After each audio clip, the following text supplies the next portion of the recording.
The American coffee shop, a staple of any community. To some, these places are nothing more than establishments that serve hot coffee and the occasional baked good. But to others, the coffee shop is a haven for communal prosperity and social engagements that bring together neighbors and casual acquaintances for a daily dose of caffeinated euphoria in 20 ounces or less. Americans have been enjoying coffee shops for generations, but as corporate giants replace the smaller ma-and-pop shops that we've come to adore, these places aren't as common as they once were. So, what happened to the corner coffee shop? More specifically, what happened to the coffee shop of Democratic Socialist Alexandria Ocasio-Cortez? Let's talk about it.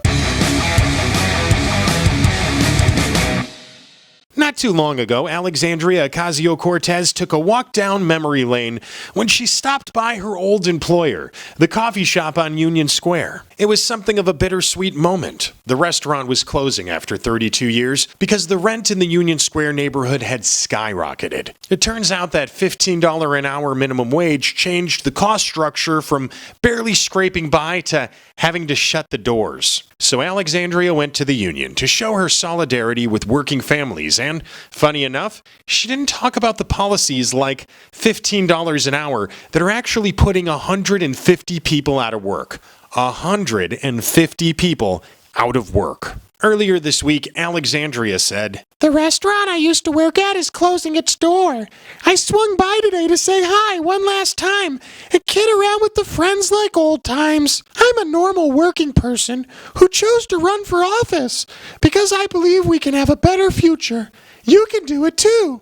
We all can." Hey, she's for the little guy. Neato. When the coffee shop announced in July they were closing their doors, the owner told the New York Post that rents and minimum wage hikes just made it impossible to stay in business. Now, politically, Alexandria Ocasio-Cortez feels that if you don't give people a living wage, then you must hate the little guy.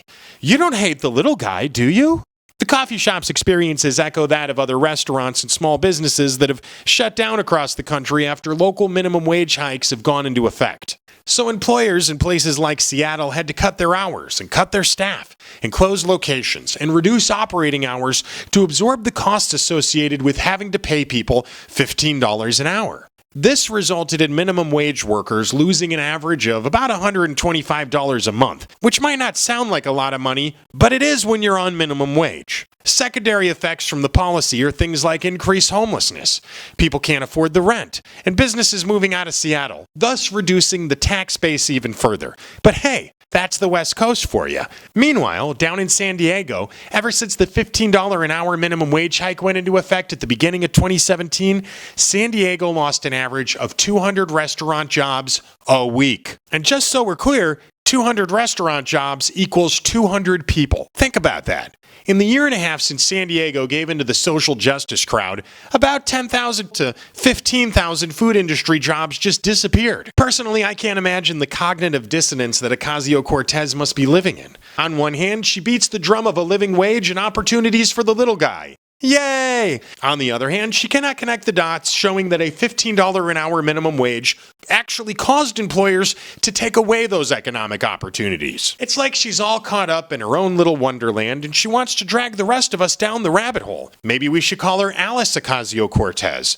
And maybe we should call socialism the Jabberwocky. It makes sense, especially if you consider that here in the real world, where the laws of economics are harsh and immutable, they're also impossible to ignore. Minimum wage laws hurt the very people the socialists and the social justice warriors claim that they want to help. And the really frustrating thing about that little fact is that they actually know this. Walter Duranty was the journalist who covered up Stalin's deliberate starvation of Ukrainians in the 1930s. He once famously said, "To put it brutally, you can't make an omelet without breaking a few eggs." Walter was actually British, but I like to pretend he had a Russian accent. It's funnier.